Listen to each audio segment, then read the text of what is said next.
130 IQ స్థాయి ఉన్న వాళ్ళకైతే దీన్ని అత్యుత్తమ ఐక్యూగా చెప్పుకోవడం అనేది జరుగుతుంది.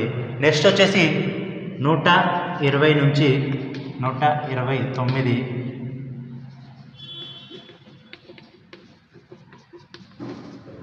చాలా మంచి ఐక్యూ స్థాయిగా చెప్పడం అనేది జరుగుతుంది. నెక్స్ట్ వచ్చేసి 110 నుంచి 119 వచ్చేసి మంచి ఐక్యూ స్థాయిగా చెప్పడం అనేది జరుగుతుంది. నెక్స్ట్ 4th వచ్చేసి 90 నుంచి 109 వరకు ఇది వచ్చేసి సగటు ఐక్యూ స్థాయిగా చెప్పడం అనేది జరుగుతుంది. నెక్స్ట్ వచ్చేసి 80 నుంచి 89 ఇది వచ్చేసి సగటుకు తక్కువ.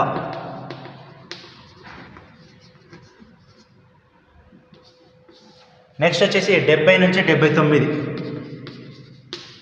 ఇది వచ్చేసి సరిహద్దు ఐక్యూ స్థాయి, సరిహద్దు అనేది చెప్పడం జరుగుతుంది. ఇప్పుడు మనకు వచ్చిన క్వశ్చన్ కూడా మనిషి యొక్క సగటు మేధస్సు ఎంత అని అడిగడం జరిగింది. ఇది 70 నుంచి 79. నెక్స్ట్ వచ్చేసి 7th వచ్చేసి ఇక్కడ అంటే 50 నుంచి 69గా తీసుకొచ్చి ఇది స్వల్ప ఐక్యూ. నెక్స్ట్ 35 నుంచి 49 ఇది మోస్తారు. 20 నుంచి 24 ఇది తీవ్రమైన. నెక్స్ట్ 20కి తక్కువ బిలో ఇది అత్యంత తీవ్రమైన.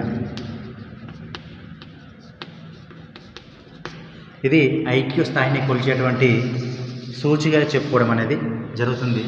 అంటే ఇంట్లోకి ఏదైనా బిట్ అడగడం జరుగుతుంది. అంటే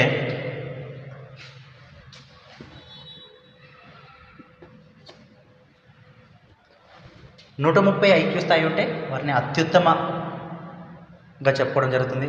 120 నుంచి 129 వరకు ఉన్నట్లయితే చాలా మంచి ఐక్యూ స్థాయిగా చెప్పడం అనేది జరుగుతుంది. నెక్స్ట్ 110 నుంచి 119 చూసుకున్నట్లయితే మంచి ఐక్యూ స్థాయిగా, 90 నుంచి 109 వరకు చూసుకున్నట్లయితే సగటు ఐక్యూ స్థాయి, 80 నుంచి 89 చూసుకుంటే సగటుకి తక్కువ. నెక్స్ట్ 70 నుంచి 79 చూసుకుంటే సరిహద్దు సగటు స్థాయి చెప్పుకోవచ్చు, బార్డర్. అంటే సగటు ఒక వ్యక్తికి ఉండవలసిన ఐక్యూ స్థాయిని చెప్పడం అనేది జరుగుతుంది. నెక్స్ట్ 50 నుంచి 69 ఇది స్వల్ప ఐక్యూ స్థాయి, 35 నుంచి 49 ఇది మోస్తారు ఐక్యూ స్థాయి, 20 నుంచి 34 ఇది తక్కువ తీవ్రమైన ఐక్యూ స్థాయిగా చెప్పడం అనేది జరుగుతుంది.